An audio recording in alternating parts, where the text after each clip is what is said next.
Hey, this is Gilgamesh. I want to talk about actually a couple of things. Nolan's, I think, his best movie ever made, The Prestige. You have probably you have a great cast here. You have Hugh Jackman, his character. I'm showing you the cast. Robert, the Great Danton, Angier, and Lord Caldlow. Yeah, and he's a rival of Christian Bale's character, Alfred the Professor Borden slash Bernard Fallon. If I'll just say this, they're twin brothers in the movie. Yeah, they both were working with Michael Caine, John Cutter, a stage engineer. He's the one that basically puts everything in place of the trick that they're doing goes off. He works through everything, kind of like wrestling, where they rehearse everything so that there are no issues. And then you have Scarlett Johansson, probably in her best performance. I know in America we say Johansson. I think in Denmark it's pronounced Johansson. And she plays Olivia, and she starts out as an assistant to Angier, and then she becomes Borden, and then his love interest, or his brother, you never really know. Piper, right here, plays Robert's wife, and she dies tragically in an accident during the trick that these two have been doing, all because he wanted to do, because Alfred thought they could switch the way the knot was done, that it would be easier, and she said she could do it, so he trusted her, he switched it up, and she unfortunately couldn't get out of it and ended up drowning. And he asked him, and this is where, where the whole thing of, is it Alfred or is it his brother? Because he plays twin brothers in the movie. And when he shows up to the funeral, he asks him, did you switch knot? And he says, no. Well, is that Alfred or is that his brother Bernard? You have to, like I said, he says, I don't remember. And at one point, he meets, later on, he gets married, has a daughter, by the way. And this is Alfred, played by Rebecca Hall. She's good in the movie. So he creates this trick called the Transportation Man, which, when Scarlett Johansson comes in and becomes his, Robert's assistant, they're talking about this because he saw the trick and he goes, "How do you do it?" Michael Caine explained the simplest way the trick's done. He's using a double, and I think Scarlett Johansson actually points out he might have it might be a twin brother. Points out he is using a double. And he goes, no, it's too perfect. He doesn't want to believe the simplest answer, and at the end of the movie he finds out what he was told before by Michael Caine and Scarlett, Olivia and Cutter, is that it was true. He did, in fact, has a twin brother in the movie. Because they're so obsessed with each other that Hugh Jackman goes all the way to Nikola Tesla, played by the late David Bowie. And Dave Bowie's so great in this performance, and Nikola Tesla was treated like shit by our government because they were so in bed with fucking Thomas Edison, and that actually comes in the movie, that he asked him to build him basically a transportation. What you find out is, when they do the trick, is that they think that they think that the cat, they do a cat, and they think the cat dies, and then it's a clone is made of it, or a copy of it, but what they find is that it just makes extra copies. It doesn't destroy the original, it just copies the original and creates a copy, not a clone. And so when he first tries that's why he tells Michael Keaton, I don't want you in the back, because he set things up to set Alfred up, knowing that Alfred will want to come and see the trick. like I said, you don't know if it's Alfred or his brother till the very end of the movie, and then, I mean, if you're paying attention, you do know who showed up to, when the trick was done. If you pay attention even further, you realize the guy falling down is not, in fact, Hugh Jackman. It's a copy of him that goes in the tank to set up him for murder. Is that when he does the trick, he creates a copy of himself and he shoots it, and every time he does it, he makes a copy. So at the end of the movie, when you see all the bodies, they're not clones, they're copies that he's had to kill, and he's had to pay a price for that. And that's why when he's shot and twist, Alfred's, when you think it's Alfred, he's been convicted, and then he shows up. Robert shows up after everyone's led to believe that Alfred killed Robert in this, transportation, when it was really he had set him up, put him in prison, so for a crime that wasn't, because turns out Robert didn't die, he was alive, and when he points it out, nobody listens to him. So, like I said, you find out that Robert, the guy in prison that we're getting this story, isn't the guy in prison, it's his brother. He switched places, and you find out throughout the movie, he's been switching places with his brother. Every time you think you're seeing Alfred, you're really seeing his brother Bernard, and he's one pretending to be Bernard. So, yeah, that's why, when they show him and his wife fighting, it's no wonder he, and it probably explains the whole knot trick. It's most likely that it was Bernard, not Alfred. Because when Alfred showed up, it was Bernard who probably was doing the trick that killed Robert's wife. Because he doesn't know, and the truth is you wouldn't know if you didn't do it. So when he says, I don't remember, he can't remember it. It's because he didn't do the trick. He isn't the one who accidentally killed Robert's wife. It was his brother Bernard. So at the end, after, everything, and when he reveals to Michael Caine that in fact he's going to let an innocent man die, being the fact that he's alive, that's when he decides to go and help him to stop him. Because he tells him to get rid of the trick, destroy it, and he doesn't. And even at one point, Nikola Tesla warns him that they should not do this. He should not use this thing, even though he built it for him. And so and there's a whole point with the bird trick in the movie. It's actually kind of funny, the scene where they do the bird trick with Rebecca. No, it's Rebecca. It's Alfred with. I think it's supposed to be Sarah's nephew or something, and he does the trick like this, and he goes, "Oh my God, he killed the bird!" And he goes, "No, birds!" And we find out he actually killed the bird. The kid's like, "I know you killed the bird." And he goes, "No, see, the bird's alive." And he goes, "No, that's not the bird." The kid's smart enough to figure out that he actually squished the bird. So he has to change up so that they don't kill the bird. So that's how it changes. And then later on, I'm going a bit back, is that Robert shows up while he's doing this one trick. Oh, he's going to do the bullet catch, which back then was lethal as shit because you actually were expected to catch a real bullet. What happens is that Robert ends up wearing a disguise, shows up, and then when he shoots it off, he ends up basically damaging Alfred's hand, so he loses a finger.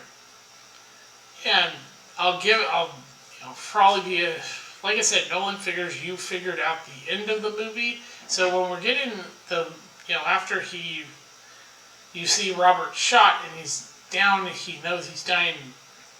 You see what looks like Bernard Fallon show up, and then he removes it and he reveals that he goes, "Alfred," and he goes, you really don't get it, do you? When you do, he explains the whole thing about doing a trick like this is you have to sacrifice everything. for it. And he tells him how he sacrificed his marriage, his everything. And he goes, and Robert tries to explain, yeah, he also sacrificed. He sacrificed his, when he created these copies of himself, he had to kill him. So he's wrecked his sanity. And so basically, as Robert's dying, he actually burns down the whole place. And it's all because he let an innocent man go get hanged for a crime that didn't happen. Because he could have come out and said, yeah, this was and admit it, but he didn't. So that is the essentially the whole plot. Now, I want to get further in, a little more into Chris Nolan. About him is that his movies, this is his filmography, going back to 98. I've not seen Following. I know it's a short film that he did, but we get to Memento. Kind of overrated. I mean, yeah, it's a movie where it's about showing the end of the movie and then going backwards. It's an interesting concept. It's an okay film.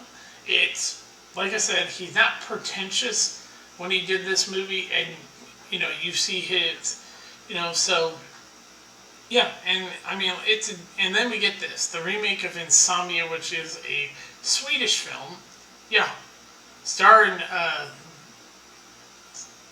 Alexander Skarsgård's father, Stellan Skarsgård, yeah. And basically what makes this movie really worth watching is the two performances for Robin Williams and Al Pacino.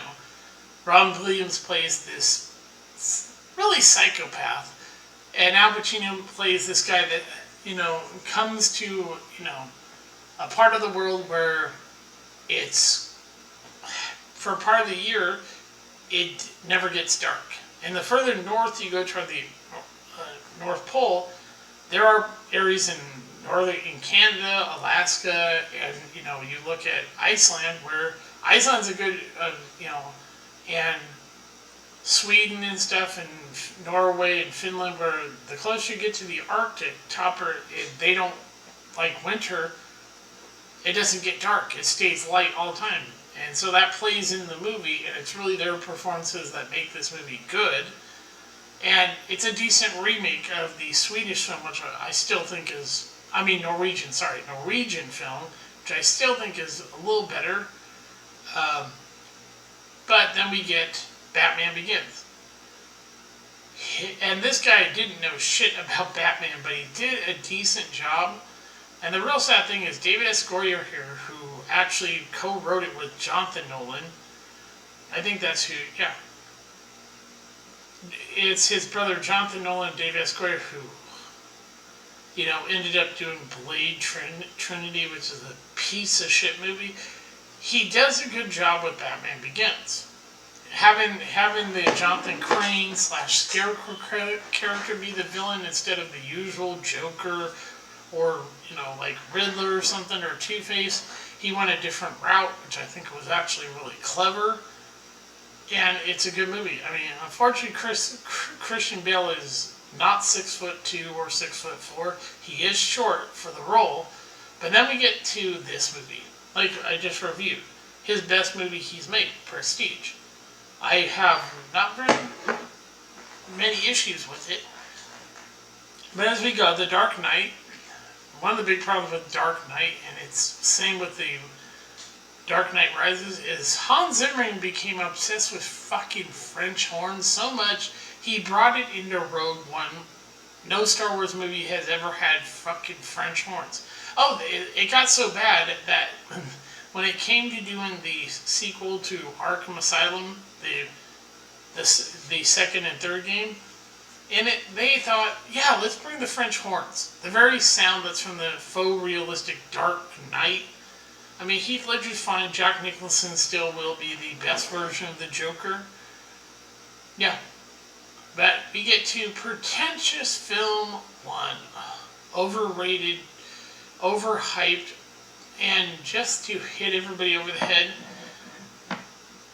The thing about this is Leonardo DiCaprio's character's token was not the top that he spins. It's the wedding ring. If you notice when he sees his kid, he closes his eyes, he does this, he turns the ring on his finger because he thinks his kid, he's not in the real world.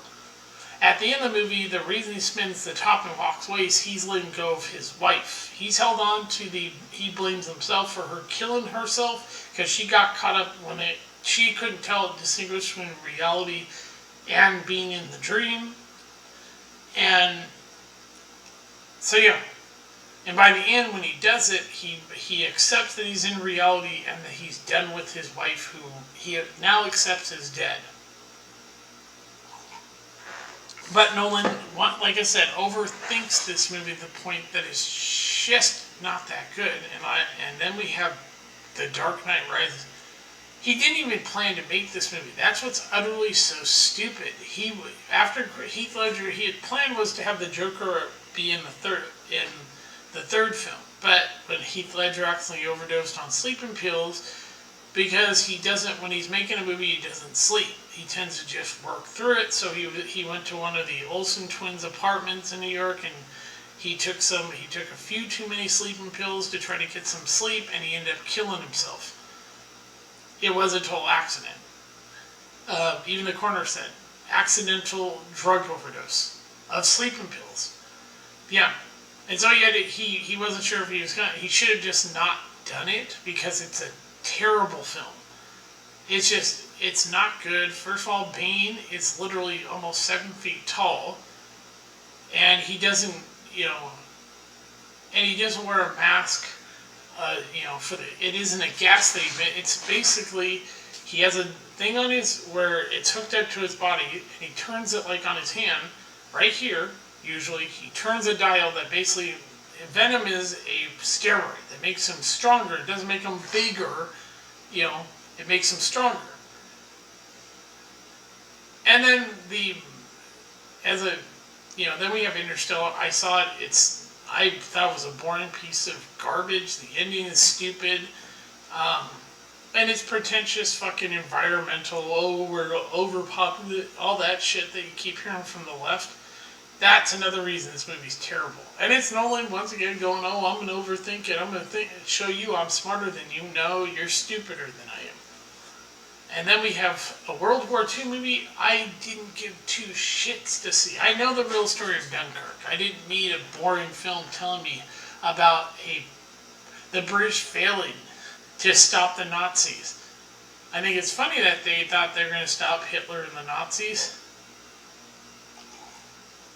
But I think it's just a boring film. And probably not alone. And then we get to this movie. This movie got people who love Nolan not liking this film at all. And this guy, John David Washington, is the star of the movie, and his character's name in the movie is named Character. This is where pretentiousness meets Nolan thinking he's smarter than he really is. And so I didn't see it. I saw where people criticized the shit out of it, said it was just boring, didn't make any sense. Well, most of his movies don't make any sense. They're boring and they're way too long. The thing about The Prestige is only 2 hours and 10 minutes long. Most of this, including from what I've heard, this movie's over 3 hours long. What the fuck is making movies over 3 hours long? Ugh, I don't plan to see this. I don't care to see it. I know the story of Oppenheimer. I know, he came to later regret making the atomic bomb. But like I said, Nolan has this tendency to think that he's a lot smarter than he is. And that really is irritating. And I'll say this, his brother, Jonathan Nolan, actually helped create one of my favorite shows, starring Jim Caviezel, the Person of Interest. If you haven't seen it, go watch it. It's really good. But yeah, I just wanted to do a quick review of that. I think Prestige is his best movie. I'll argue that with anybody. This is Gilgamesh. I'm on Rumble under Panzer Dragon, Gilgamesh on Odyssey, and Gilgamesh 1 on BitChute. You can follow me there, subscribe to me, But have a great day. Talk to you later. Bye.